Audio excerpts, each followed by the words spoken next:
നടവഴിയിടകൾ നടുമുറ്റങ്ങളിൽ ഒരു കഥ നിറയുകയായി ഒരു പിടി അവലിൻ കഥ പോലെ ഇവളുടെ പരിണയ കഥ പറഞ്ഞു പറയാതറിഞ്ഞവർ പരിഭവം പറഞ്ഞു എന്നൊക്കെ പറഞ്ഞു. നല്ല രസമായിട്ട് ഏറ്റവും രസം പറയാതറിഞ്ഞവർ പരിഭവം പറഞ്ഞു.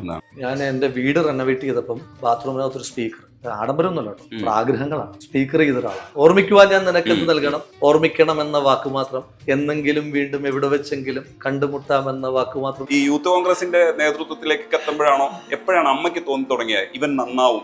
നന്നാവത്തില്ല എന്ന് ഒരു 5 കൊല്ലം കഴിയുമ്പോഴത്തേന് നമുക്ക് നിയമസഭയിൽ പോകേണ്ട വല്ല കാര്യമുണ്ടെങ്കിൽ ബിനാമയുടെ അടുത്ത് വന്നാൽ മതി. കറക്റ്റ് അതുപോലെ സംഭവിച്ചു എന്നുള്ളത്. സാറിന്റെ നോക്ക് പൊന്നാണ് കേട്ടോ, ഞാനിപ്പോ നിയമസഭയിലുണ്ടെന്ന് പറഞ്ഞു. പാലക്കാട്ട് ആളുകളോട് എത്ര നന്ദി പറഞ്ഞാലും ഒരു മനുഷ്യായുസ് കൊണ്ട് പ്രവർത്തിച്ചാലും മതിയാകാത്തത്ര നന്ദി എനിക്ക് അവരോട്. ഞാൻ ബാക്കി വെച്ചിരുന്ന ഒരു ചോദ്യമുണ്ട്, അതും കൂടെ ചോദിച്ചിട്ട് പോവാം. അത് ഞാൻ ചോദിക്കാതെ തന്നെ അമ്മയ്ക്ക് അറിയാലോ, നീ ഉത്തരം പറയാം.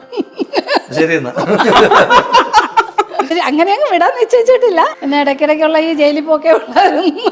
ഇടയ്ക്കിടയ്ക്ക് ജയിലിൽ പോവുക. വഴിപിടച്ച് പോയിടാതെ മിഴുതെളിച്ച് നോക്കുവിൻ. ഇവരുടെ വഴിപിടച്ചതിനെ പറ്റി, ഇവർക്ക് കാലിടറിയതിനെ പറ്റി, പ്രത്യയശാസ്ത്ര പരാജയത്തെ പറ്റി എന്ന് വേണ്ട ഇന്ന് കമ്മ്യൂണിസ്റ്റ് പാർട്ടി നേരിടുന്ന എല്ലാ പോരായ്മകളെയും വളരെ കൃത്യമായി കാവ്യാത്മകമായി അദ്ദേഹം വിമർശിച്ചിട്ടും പരിഹസിച്ചിട്ടും ഇത് മനസ്സിലാകാതെ കുറെ സാധുക്കൾ ഈ പാട്ട് വയ്ക്കുന്നുണ്ട്. ഇന്ത്യയിലെ ഇടതുപക്ഷം എന്ന് പറയുന്ന പാർട്ടികൾ, ഇപ്പൊ CPM അടക്കമുള്ള പാർട്ടികൾ കാണിക്കുന്നതാണ് ഇടതുപക്ഷമെങ്കിൽ ഐ ആം ആന്റി ലെഫ്റ്റ്. നിങ്ങളുടെ രാഷ്ട്രീയത്തോട് വിയോജിച്ച് പുറത്തുപോയ TP ചന്ദ്രശേഖരനെ കൊന്നിട്ട് ഐ ആം ലെഫ്റ്റ് എന്ന് പറഞ്ഞാൽ I am strongly anti left. അമ്മേ ഇപ്പൊ നല്ലൊരു ഹൈറ്റിലാണ് നിൽക്കുന്നത്. അമ്മ വളർത്തിയ ഒരു കൊച്ച് ഇവിടെ വന്ന് നിൽക്കുമ്പോൾ തോന്നുന്ന ഒരു സന്തോഷം ഉണ്ടല്ലോ, അത് കുറെ നാളായി തോന്നി തുടങ്ങിയിട്ട്. പക്ഷെ ഇപ്പൊ ഭയങ്കര സ്റ്റാർ MLA ആണ്. ഒത്തിരി സന്തോഷം. വിളിക്കും ഇടയ്ക്കിടയ്ക്ക് വിളിക്കും. ചിലപ്പോ കിട്ടും, ചിലപ്പോ കിട്ടത്തില്ല. ഇല്ലെങ്കിൽ പിന്നെ രാത്രിയില് ഇങ്ങനെ ഒന്ന് അമ്മയൊന്നും പറഞ്ഞൊന്ന് വെക്കും. തിരക്കറിയാവുന്നത് കൊണ്ട് പിന്നെ കൂടുതൽ ബുദ്ധിമുട്ടിക്കാൻ നമ്മളല്ലേ പറ്റുള്ളൂ. മറ്റുള്ളവരെല്ലാരും ഇങ്ങനെ വിളിച്ചോണ്ടിരിക്കും. ചെറിയ പരിഭവമുണ്ട്, വേണമെങ്കിൽ പിടിച്ചാലോ, ചെറുതായിട്ടൊന്ന് ഗ്രിപ്പിട്ട് നോക്കിയാലോ. ഒന്ന് രണ്ട് പരിപാടികൾ ഗ്രിപ്പിടാനുണ്ട്.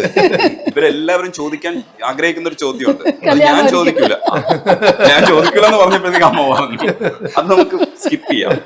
ഞാൻ ചോദിക്കുന്നത് എന്താ വെച്ചാൽ, അമ്മ ആ ചെറുപ്പത്തില് കുറെ സഫറിങ്സ് ഒക്കെ ഉണ്ടായിരുന്നു, കുറെ ബുദ്ധിമുട്ടുകളിൽ നിന്നിട്ടാണ് രാഹുലിനെ പഠിപ്പിച്ചെടുക്കുക ഒക്കെ ചെയ്യുന്ന ഒരു അവസ്ഥയിലേക്ക് വരുന്നത്.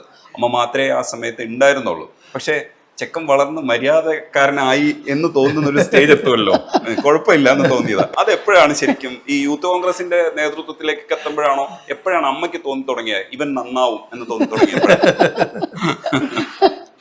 നന്നാവത്തില്ല എന്ന് അപ്പൊ അമ്മയ്ക്ക് രാഷ്ട്രീയത്തിൽ പോകുന്നതിൽ കുറച്ച് പ്രശ്നങ്ങളുണ്ട്.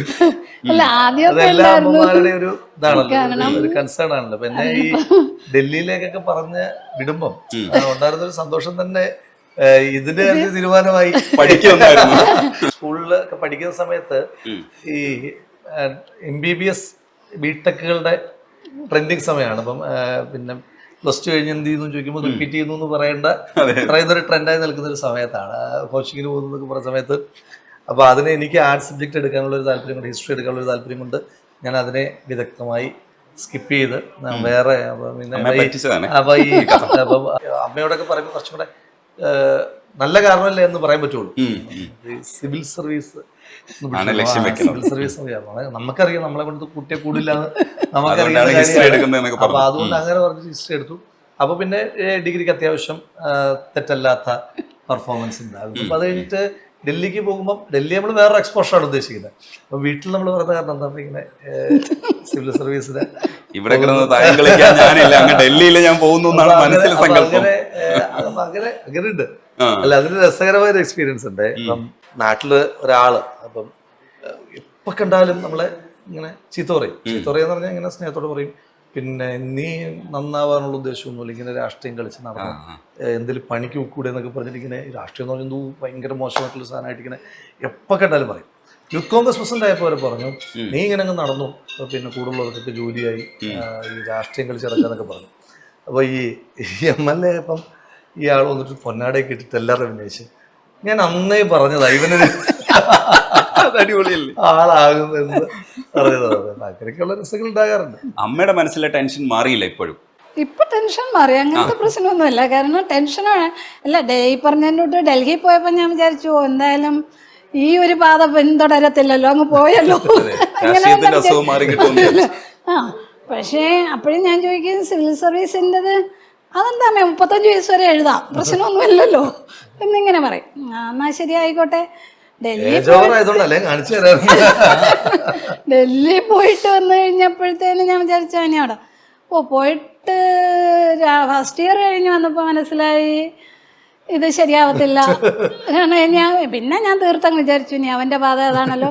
പിന്നെ ഈ എതിർക്കുന്ന കൂട്ടത്തിൽ ഞാൻ മാത്രമേ ഉള്ളൂ, കാരണം വീട്ടുകാർ മൊത്തം അവന് സപ്പോർട്ടാണ്. ഇപ്പൊ വീടിന് കുഞ്ഞുങ്ങൾ പോലും കണ്ണമാമൻ പാർട്ടിയിൽ നിന്നുള്ള ആ ഒരു ധാരണയിലാണ് വരുന്നത്. പക്ഷെ അപ്പോഴും എതിർക്കുന്നത് ഞാൻ ഇച്ചിരിയെങ്കിലും എതിർക്കുന്നുള്ളു. അപ്പൊ പിന്നെ വിചാരിച്ചു ഇനി ഞാൻ എതിർത്തിട്ട് കാര്യമില്ല. കണ്ണൻ മാമൻ എന്നൊരു പേരുണ്ട്. കണ്ണൻ വീട്ടിൽ വിളിക്കുന്നത് കറക്റ്റ് കേട്ടോ, കറക്റ്റ് പേര്. നിങ്ങളൊക്കെ ഉദ്ദേശിച്ച പേര് തന്നെയാണ് വീട്ടുകാരിട്ട് കൊടുത്തിരിക്കുന്നത്. നമ്മൾ വിചാരിച്ചത് ഒട്ടും തെറ്റിയിട്ടില്ല. ഇതെങ്ങനെ കോയിൻസിഡൻസിൽ വന്നു പെട്ടു? കറക്റ്റ് അല്ലേ? കൃഷ്ണനല്ലേ? നാട്ടുകാർക്ക് മുഴുവൻ ആരാധനയാണ്. എല്ലാ പ്രായത്തിലുള്ള ആൾക്കാരും ഉണ്ട് ആരാധകരായിട്ട്. അപ്പൊ പിന്നെ ഞാനായിട്ട് ഇനി എതിർത്തിട്ടൊന്നും കാര്യമില്ല. അത് കഴിഞ്ഞു. അപ്പൊ പിന്നെ പോയിട്ട് വന്നിട്ട് പറഞ്ഞമ്മേ ഞാൻ ഇനി PhDക്ക് പോകുന്നു. അപ്പൊ ഞാൻ ചോദിച്ചു സിവിൽ സർവീസ് വിട്ടു അല്ലേ, എഴുതാമേ അത് എന്ന് പറഞ്ഞു. ശരി ആയിക്കോട്ടെ. അപ്പൊ PhDക്ക് വന്നപ്പോഴും ഞാൻ ചോദിച്ചു ഡൽഹിക്ക് തന്നെ പോകുമല്ലേ, അപ്പോഴും മനസ്സിൽ ഇതാണ്, കാരണം ഇച്ചിരി ഒന്ന് കുറയുമല്ലോ. അല്ല അമ്മ അവിടെ ഞാൻ എൻട്രൻസ് എഴുതി, എന്തായാലും ഞാൻ MG യൂണിവേഴ്സിറ്റിയിലൂടെ ഒന്ന് എഴുതുവാണ്. എന്ന് പറഞ്ഞു. പോയിട്ട് വന്ന് പിന്നെ ഇങ്ങനെ കിട്ടി. അപ്പം ശരി ഞാൻ വിചാരിച്ചു. അപ്പോൾ ഞാൻ എഴുതി കഴിഞ്ഞിട്ട് ഞാൻ പറഞ്ഞു എങ്ങനെയെങ്കിലും ശരിയാക്കും മോനെ, നമുക്ക് കോളേജിലും എല്ലാം കയറാമല്ലോ എന്നൊക്കെ ഉള്ള ഇങ്ങനെ ഒരു പിന്നെ ഒരു രക്ഷയില്ലാന്ന് കണ്ടു, വിട്ടു. പക്ഷെ അധ്യാപകനാകുമ്പോഴത്തേക്ക് ചെറിയൊരു സർക്കിളിലേ പഠിപ്പിക്കാൻ പറ്റുള്ളൂ. ഇപ്പൊ നാട്ടുകാരെ മുഴുവൻ പഠിപ്പിക്കുന്നവരുള്ള ഇപ്പൊ പിന്നെ ഞാൻ ഇടയ്ക്ക് പറയും. അപ്പൊ അപ്പോഴും ഇങ്ങനെ പറയും. അപ്പോഴേ എൻ്റെ അടുത്ത് എല്ലാരും പറയാ അവന് ഓഫീസിലൊക്കെ ചെല്ലുമ്പോൾ പറയും വീനാമ്മ ഫസ്റ്റ് പറഞ്ഞത് അതാണ്. ഒരാൾ പൈസ അടയ്ക്കണമെന്നൊരു യശു ചോദിച്ചു, വീന മേഡത്തിന്റെ മോനാണോ രാഹുല്? ഞാൻ പറഞ്ഞു ആര് പറഞ്ഞു? അല്ല ഞാനൊന്ന് അറിഞ്ഞു. അപ്പോഴും ഉടനെ എൻ്റെ ഓഫീസിലിരുന്ന എൻ്റെ ഓഫീസറുടെ അടുത്താലേ പറഞ്ഞു ഒരു 5 കൊല്ലം കഴിയുമ്പോഴത്തേന് നമുക്ക് നിയമസഭയിൽ പോകേണ്ട വല്ല കാര്യം ഉണ്ടെങ്കിൽ ബീനാമ്മയുടെ അടുത്ത് വന്നാൽ മതി. കറക്റ്റ് അതുപോലെ സംഭവിച്ചു എന്നുള്ളത്. അവനറിയാം, ജോണങ്കിൾ എന്ന് പറഞ്ഞ അവന്റെ ആളാണ്. അപ്പൊ ഇങ്ങനെ വന്ന് പറഞ്ഞു. അപ്പൊ ഞാനിങ്ങനെ നിയമസഭയിൽ ചെന്ന് ഞാൻ ഫസ്റ്റിലെ വിളിച്ചത് സാറിനെയാണ്. സാർ ഇപ്പോൾ പുനലൂരാണ്. ഞാൻ സാറിനെ വിളിച്ചിട്ട് പറഞ്ഞു സാറിൻ്റെ നാക്ക് പൊന്നാണ് കേട്ടോ, ഞാനിപ്പോൾ നിയമസഭയിലുണ്ടെന്ന് പറഞ്ഞു. നിയമസഭയിൽ അമ്മ നിന്നിട്ട് ആ വിളിച്ചു പറഞ്ഞില്ല, അതാണ് നിങ്ങളുടെ അഭിമാനം എന്ന് പറയുന്നത്. അമ്മ ഇത് പറയുമ്പോൾ ഒരു പ്രൗഡല്ലേ? സ്വാഭാവികമായിട്ടാണല്ലോ. അതിലങ്ങനെ അഭിനമിക്കുകയല്ല, അമ്മമാരൊക്കെ പറയുമ്പോൾ നമുക്കൊരു സന്തോഷമാണല്ലോ. അതെ അതെ അതെ. അമ്മ പിന്നെ ഇതിനകത്തൊരു ആശങ്കയുണ്ടെങ്കിലും നിയമസഭയിലെത്തുക എന്നൊക്കെ പറയുന്നത് നമുക്ക് എല്ലാവർക്കും സാധിക്കുന്ന ഒരു കാര്യമല്ല.